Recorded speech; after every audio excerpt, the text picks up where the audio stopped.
Hey YouTube, welcome back to Tinker with Tools. Tonight we are going to be talking about a tool that I have overlooked and meant to do a comparison of way earlier. We are going to be talking about the DeWalt 12 volt Xtreme impact driver. We're going to be going up against the Gen 3 M12 fuel impact driver. So let's get right into that on Tinker with Tools.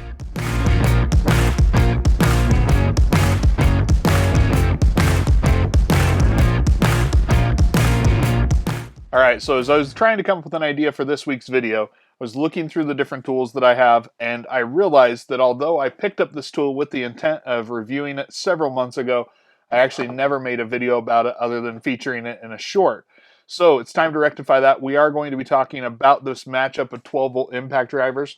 We've previously done the 12 volt hammer drills, so go ahead and check that out in a couple of different videos. But today it's all going to be about these impact drivers. So we're going to be going through the different features of each of these tools, talking about them in a little more detail. Then we're going to go ahead and do some testing, and then we'll wrap it up with a conclusion and tell you which one of these I think you should be buying in 2023.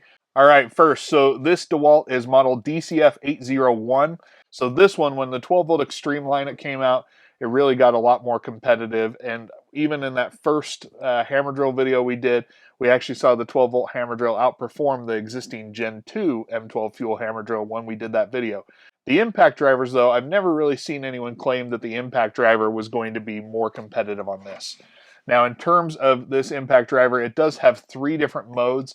It does have a precision tightening mode, and then a low mode and a high mode up here on the top. And overall, the ergonomics of the DeWalt are superior than that of the Milwaukee. I'll give them that. The familiar DeWalt handle does come on this tool as well. They actually have had the tri-beam LED for quite some time on here. It's not quite as short as the Milwaukee, but it almost does feel maybe a little bit thinner on top. And so overall, it's a very well-balanced tool.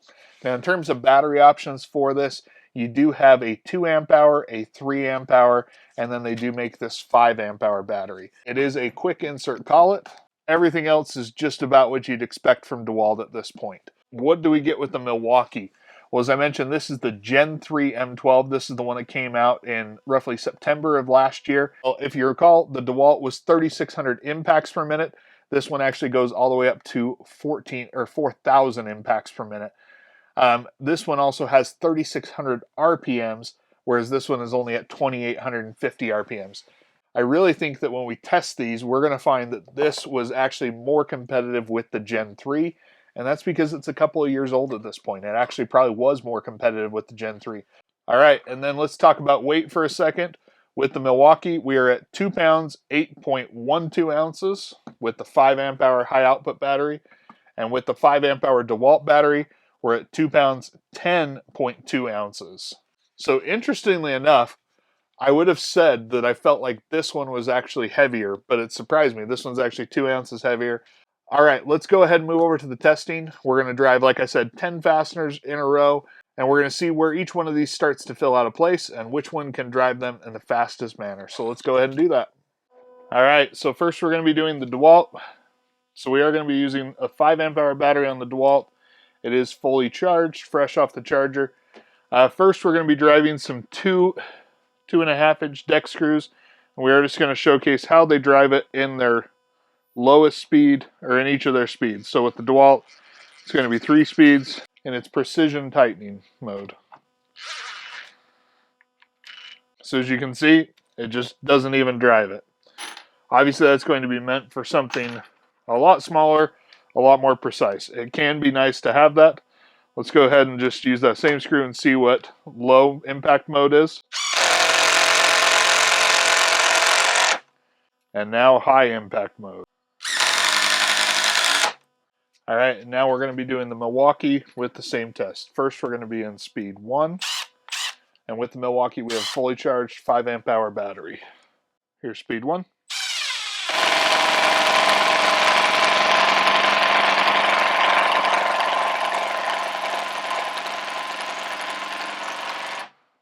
Speed 2.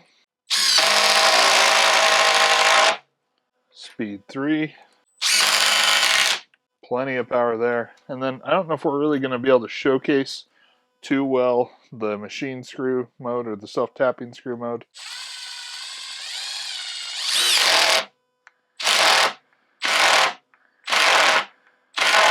You can see that it goes fast until it actually starts to impact, then it gives you a very quick burst of impact. It's meant to help prevent you stripping out metal fasteners. So now let's go ahead and move up through the lineup with DeWalt and just kind of see what it is capable of. All right, first just a 2-inch cabinet screw. Now this is a 3-inch wood screw.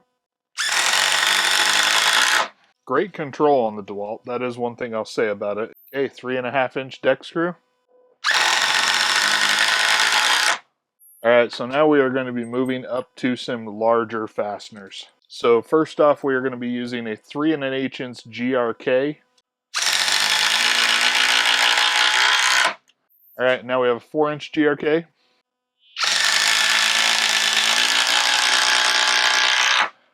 Now we have a 4-inch timber lock.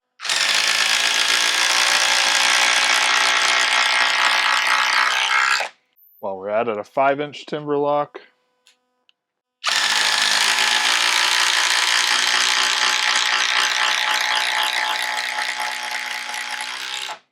Five-inch Spax power lag.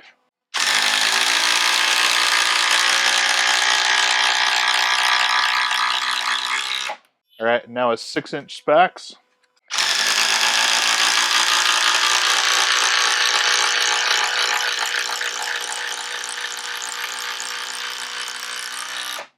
Six-inch timber lock.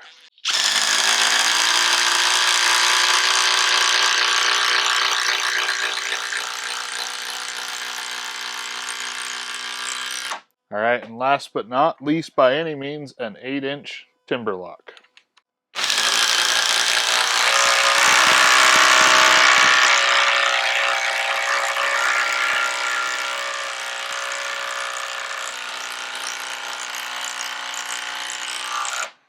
So, impressions with the DeWalt.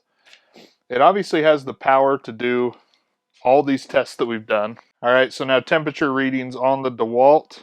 It just isn't that warm.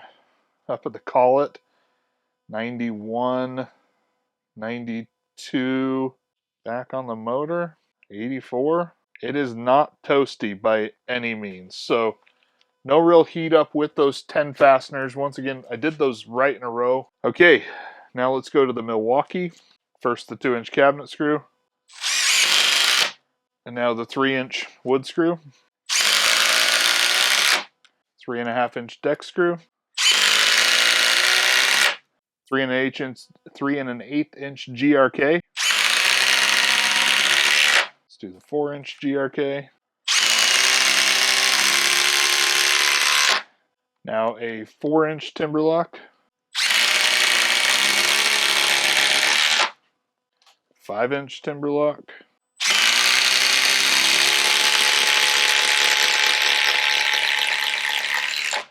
5-inch power lag.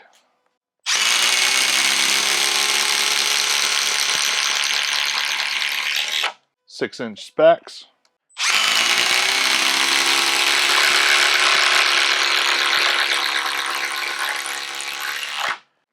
Six-inch timber lock.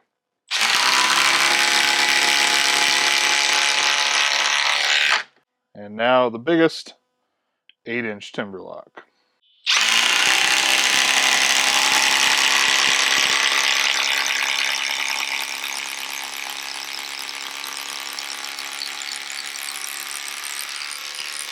All right, temperature reading on the Milwaukee.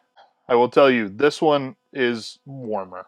So we've seen 90, oh, there we go, there's a good one. 108.3. Back here on the back, it's exceeding 90, 94.1.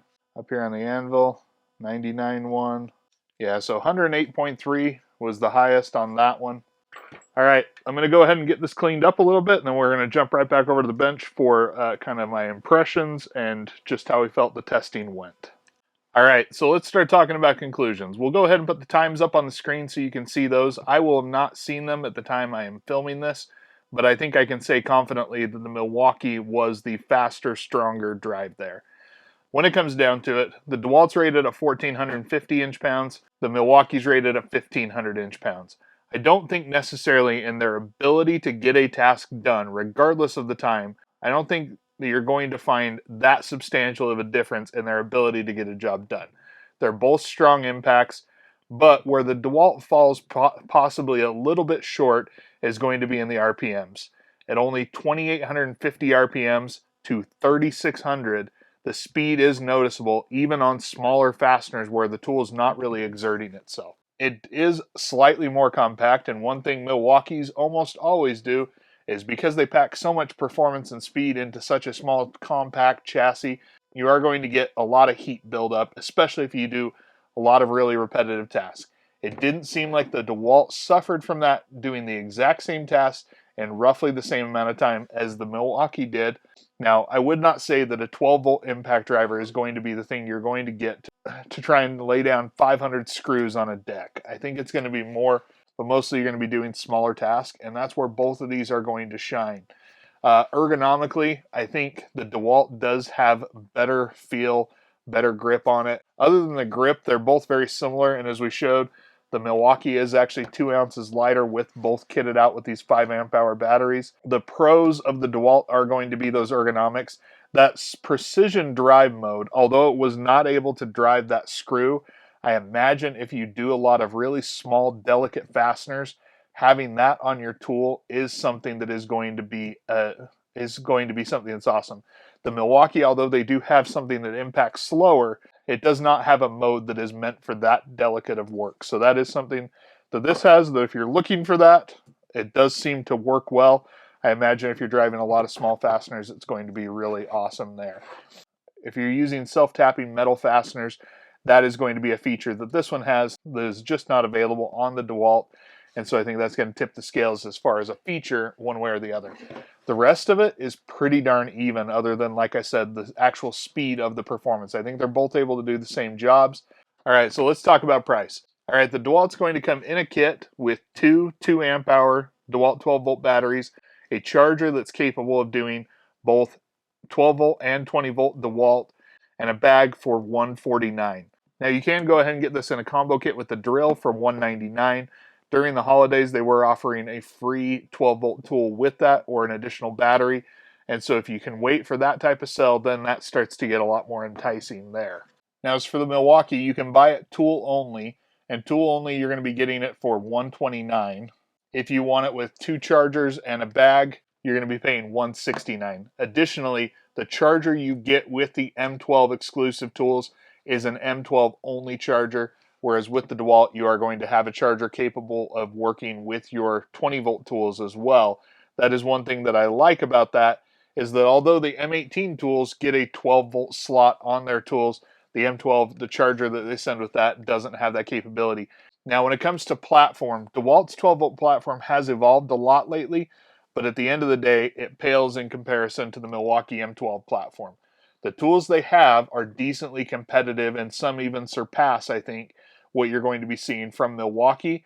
But in terms of the overall number of tools and everything they have, you're just going to be getting more with the M12. And I think that's a really compelling reason why you're going to be going with M12. So at the end of the day, I would probably stick with the M12, but I don't think you're going to be wrong going with the DeWalt either. I just think you're going to be giving up some performance in exchange for a little bit better ergonomics. If you have any questions about either one of these tools, or if you want to see them with a specific task, go ahead and leave that in the comments down below. I try and read and respond to each one of those comments, so please, if you have questions, leave them down there. If you like the video, go ahead and hit that like button. And if you want to see more Tinker with Tools, please consider subscribing and marking that bell notification so you get notified whenever I put out a new video. Thanks for watching, and I appreciate all of you. Until next time, I'll catch you on Tinker with Tools.